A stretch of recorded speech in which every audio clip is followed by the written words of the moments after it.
तो कहानी की शुरुआत होती है और हमें एक कंपनी के ऑयल रिग प्लेटफॉर्म को दिखाया जाता है जो समंदर के बीचों बीच था। उस प्लेटफॉर्म के पास एक कश्ती पर दो आदमी बैठे हुए थे जो कि पानी के अंदर जाकर उस ऑयल रिग का कुछ काम करने वाले थे। उसमें से एक तो पानी के अंदर चला जाता है और पानी की गहराइयों में जाकर किसी चीज को ऑन कर देता है। वो चीज दिखने में किसी बॉम्ब की तरह थी, लेकिन तभी एक बहुत बड़ी शार्क उस आदमी पर हमला कर देती है। उसका साथी जो भी कश्ती में बैठा था वो अपने साथी का इंतजार कर रहा था। उसकी कश्ती भी हिलने लगी थी। उसे कुछ समझ नहीं आता। वो लाइट जलाकर यहाँ वहाँ देखने लगा था। तभी वो अपनी तरफ एक बहुत बड़ी शार्क को आता देखता है जो बहुत ही बड़े बड़े दांतों वाली थी। उसे देखकर वो डर जाता है। उस शार्क ने उस आदमी पर भी हमला कर दिया था। इसके बाद हमें मेक्सिकन शहर को दिखाया जाता है। हम एक आदमी पॉल को देखते हैं जो अपनी फैमिली के साथ गाड़ी में यहाँ मेक्सिकन शहर में आ रहा था। उसकी फैमिली में उसकी वाइफ और बेटा बेटी थे। वो अब एक बीच समंदर के किनारे रुकते हैं। पॉल का बेटा दूरबीन में उसी प्लेटफॉर्म को देखता है जो हमने अभी कहानी के शुरू में देखा था। दरअसल पॉल एक इंस्पेक्टर था और वो उसी जगह की जांच करने यहाँ पर आया था ताकि उसका काम भी हो जाए और वो अपनी फैमिली के साथ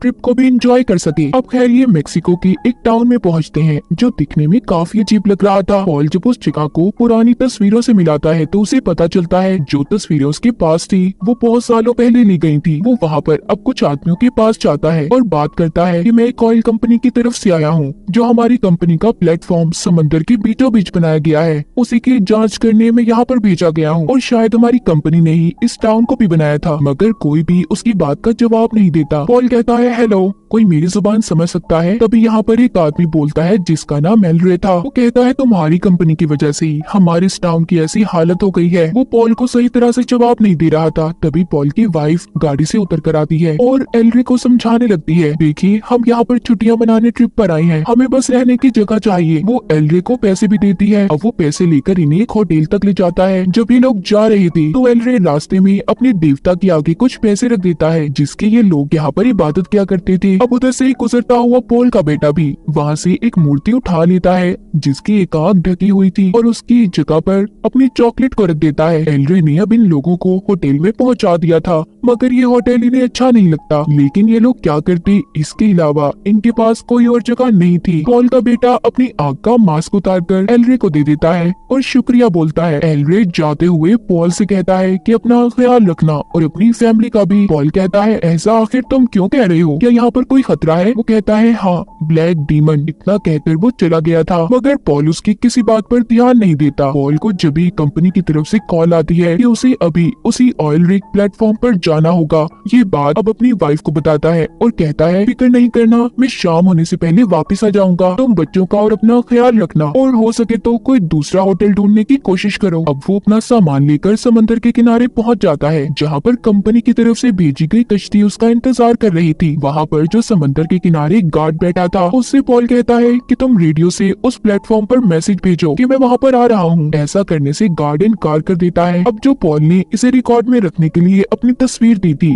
वो पॉल के जाते ही गार्ड उसे फाड़ देता है। वो ऐसा क्यों कर रहा था ये हमें आगे जाकर पता चलेगा। पॉल अब उस आदमी से मिलता है जिसने इसे कश्ती में उस प्लेटफॉर्म तक लेकर जाना था। पॉल जाते हुए उससे पूछता है इस टाउन को न जाने क्या हो गया है जो बिल्कुल बदला हुआ और वीरान लगता है। वो आदमी बताता है कि डर ने यहाँ से सबको भगा दिया है और ये डर एक बहुत बड़ी शार्क का है जिसको सब ब्लैक डीमन के नाम से जानते हैं। पॉल उस आदमी की ये कहानी सुनकर उस पर यकीन नहीं करता और मजाक उड़ाने लगता है उसकी बातों का। वो कश्ती चलाने वाला आदमी अब समंदर के बीचों बीच बंदरगाह पर कश्ती को रोक देता है और खुद वहाँ पर रुककर पॉल से कहता है इससे आगे मैं नहीं जा सकता, अब आपको अकेले यहाँ से आगे जाना होगा। उधर दूसरी तरफ पॉल की वाइफ को कुछ भी ठीक नहीं लग रहा था। उसे सब कुछ अजीब महसूस होने लगता है। पॉल की वाइफ और बच्चे जिस होटल में थे तभी होटल में बैठा एक आदमी जिसने बहुत ज्यादा शराब पी हुई थी वो आकर इन्हें तंग कर रहा और पॉल की बेटी के साथ बदतमीजी करने लगता है। ये देखकर पॉल की वाइफ उस आदमी के सर में वहाँ पर रखी हुई बोतल को मारती है और अपने बच्चों को लेकर उस होटल से भागकर बाहर आ गई थी।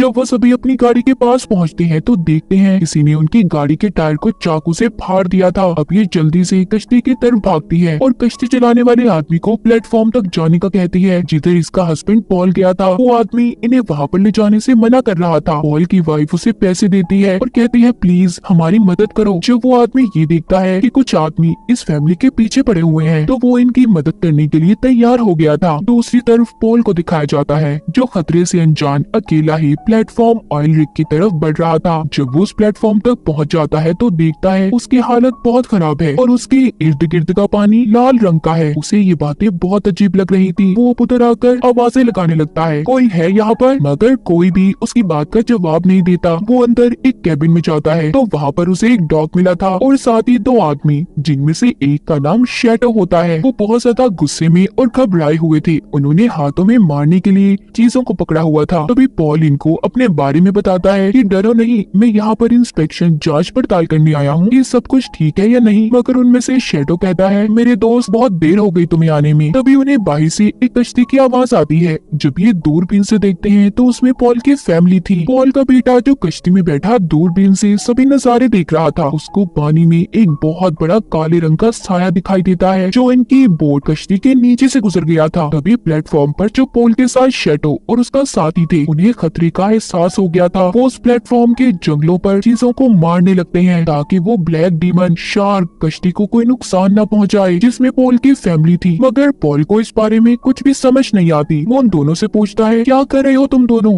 आखिर मुझे कुछ बताओगी कि क्या हो रहा है यहाँ पर। कुछ देर के बाद पॉल की फैमिली प्लेटफॉर्म तक सही सलामत पहुँच गई थी। मगर जो कश्ती वाला इन्हें यहाँ पर लाया था वो बहुत ज्यादा डरा हुआ था। वो जब जाने लगता है तो इसी दौरान पॉल की बेटी पानी में गिर जाती है क्योंकि वो कश्ती के सहारे खड़ी थी। पॉल की बेटी पानी में बहुत कुछ अजीब देखती है जहाँ पर उसे इंसानों के जिस्म के कटे हुए हिस्से नजर आते हैं। तभी वो ब्लैक डीमन जो असल में बहुत बड़ी शार्क थी वो उस पर हमला करने आ रही थी। लेकिन इससे पहले ही पॉल की बेटी को सभी ने बचाकर बाहर निकाल लिया था। अब पॉल और उसकी वाइफ उन दोनों आदमियों से पूछते हैं कि आखिर ये सब क्या हो रहा है। उनमें से शैडो अपनी दूरबीन को निकालकर पॉल की वाइफ को देता है जिसमें वो देखती है कि जो कश्ती उन्हें यहाँ पर छोड़ने आई थी उसके पास एक बहुत बड़ी शार्क आती है जिसने कश्ती चलाने वाले आदमी के साथ साथ कश्ती को भी निगल लिया था। ये नजारा देखकर वो बहुत ज्यादा डर गई थी। शैडो बताता है कि यहाँ पर जो एक दफा आ गया वो दोबारा फिर वापस नहीं जा सकता और ना ही यहाँ से कोई किसी से राब्ता कर सकता है। जो भी वापस जाने की कोशिश करेगा तो वो ब्लैक डीमन यानी कि बड़ी सी शार्क उस इंसान को एक झटके में खा जाएगी। और इसीलिए मैं और मेरा साथी यहाँ पर रह रहे हैं क्योंकि अगर हम रेडियो से किसी से राब्ता भी करते हैं तो कोई हमारा जवाब नहीं देता, कोई भी यहाँ पर आने के लिए तैयार नहीं है। और मैं तो हैरान हूँ कि तुम लोग यहाँ पर कैसे आ गए। पॉल को अभी भी किसी बात पर यकीन नहीं हो रहा था। वो अब उन दोनों के साथ प्लेटफॉर्म को चेक करने लगता है जिससे उसे पता चला था कि यहाँ की कोई भी चीज सही तरीके से काम नहीं कर रही। शैडो और उसका साथी पॉल को बताते हैं कि शार्क के अटैक हमले की वजह से इसकी हर चीज खराब हो चुकी है। उसका जब दिल चाहता है हमला कर देती है और इसी बारे में कंपनी को भी पता है कि यहाँ पर कुछ भी ठीक नहीं है मगर वो इसकी हालत सुधारने की कोशिश नहीं करती। पॉल अब इन दोनों के साथ उस प्लेटफॉर्म को सबसे पहले फिक्स करने का कहता है जिसके लिए इन्हें पानी के अंदर जाना होगा। मगर ये आइडिया पॉल की वाइफ को बिल्कुल पसंद नहीं आता। वो शैडो से पूछती है कि आखिर वो शार्क यहाँ पर ही क्यों आती है और इधर ही आने वाले लोगों को क्यों मार रही है। वो आदमी बताता है कि ये लोकेशन हमारी कंपनी के लिए बहुत अच्छी थी मगर पानी की इतनी गहराई में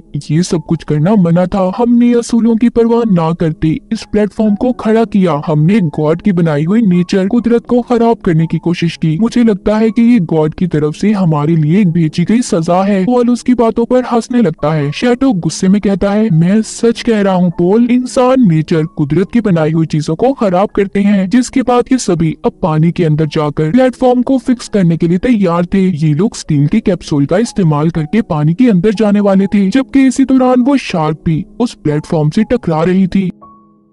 शैडो का साथी उस कैप्सूल में बैठकर पानी की गहराइयों के अंदर जाकर प्लेटफॉर्म को फिक्स करने की कोशिश करता है। तभी उसकी नजर वहाँ पर लगे हुए एक बॉम्ब पर पड़ती है जिसको हमने कहानी के शुरू में देखा था। इसका मतलब वो लोग इस प्लेटफॉर्म को तबाह करने खत्म करने आए थे। उन्हें भी इस खतरे का अंदाजा हो गया था। शैडो का साथी जो पानी में था वो अपने इर्द गिर्द इंसानी लाशों के नजारे देखता है। उनके जिस्म के हिस्से उसे जिंदा नजर आ रहे थे जो सिर्फ उसकी एक हेलुसिनेशन थी और कुछ भी नहीं था। तभी उसे अपने पास आता हुआ खतरा भी महसूस होता है। उसे शार्क नजर आ रही थी, इसलिए दोबारा से वो कैप्सूल में बैठ जाता है, मगर शार्क उस कैप्सूल पर झपट पड़ती है। वो उसे गहराइयों में ले जाने लगी थी। पॉल ऊपर ये देखकर उस कैप्सूल को रोकने की कोशिश कर रहा था, मगर नहीं कर पाता। तभी शैडो तो किसी तरह से पानी से निकलकर बाहर आ गया था। पॉल उससे उसके साथी के बारे में पूछता है। तभी शैडो के साथी का जिस्म उन्हें पानी के ऊपर आता दिखाई दे रहा था। पॉल जब उसको बाहर निकालने की कोशिश करता है, उसे लग रहा था कि शायद वो जिंदा होगा। पानी से निकालकर पता चलता है उसका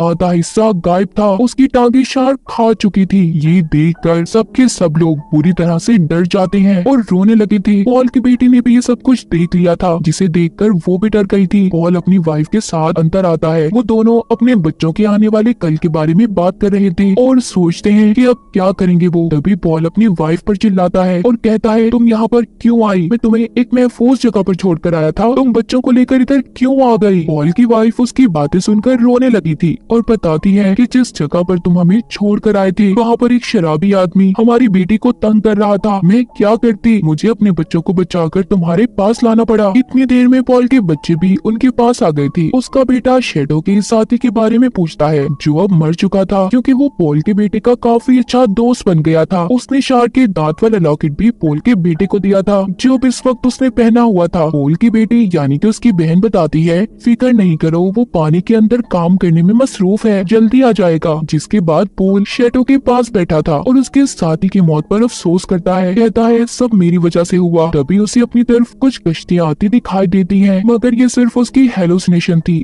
उसके ख्यालात थे। लेकिन वो जल्दी से फ्लेयर गन को चलाता है, जिस पर शैडो उसे मना कर रहा था। कहता है, ये क्या कर रहे हो तुम? ये सिर्फ तुम्हारे ख्याल है, उधर कुछ भी नहीं है। पॉल जब अंदर आता है तो उसका बेटा उससे पूछता है कि डैड, क्या हम मरने वाले हैं? और सबको एक कहानी भी सुनाता है। पॉल अपने बेटे की बातें सुनकर कहता है, ऐसा कुछ नहीं होगा, हम सब बच जाएंगे बहुत जल्दी। अब पॉल शैडो के साथ इंजन रूम में जाता है ताकि वो जनरेटर को ठीक कर सके। उधर दूसरी तरफ पॉल की वाइफ और बच्चे कुछ ढूंढ रहे थे। तभी इसी दौरान पॉल्स के बेटे को कुछ डॉल्स गुड़िया मिलती हैं। वो खुद से कुछ करने की कोशिश कर रहा था। वो सभी डॉल्स गुड़िया को कश्ती में बिठा देता है, जो उसने खुद अपने हाथों से बनाई थी, और गॉड से दुआ करता है कि प्लीज हम लोगों को माफ कर दें। और कश्ती को उसने पानी में छोड़ दिया था, हमें यहाँ से जाने दें। लेकिन उस कश्ती में से एक डॉल पानी में गिर गई थी। उधर दूसरी तरफ पॉल की वाइफ को दिखाया जाता है, जिसको कुछ पेपर्स कागजात मिले थे, जिससे उसे पता चलता है कि पॉल को पहले ही पता था कि ये प्लेटफॉर्म अब ठीक नहीं है, मगर फिर भी इसने कंपनी से ये कहा कि यहाँ पर सब कुछ ठीक है।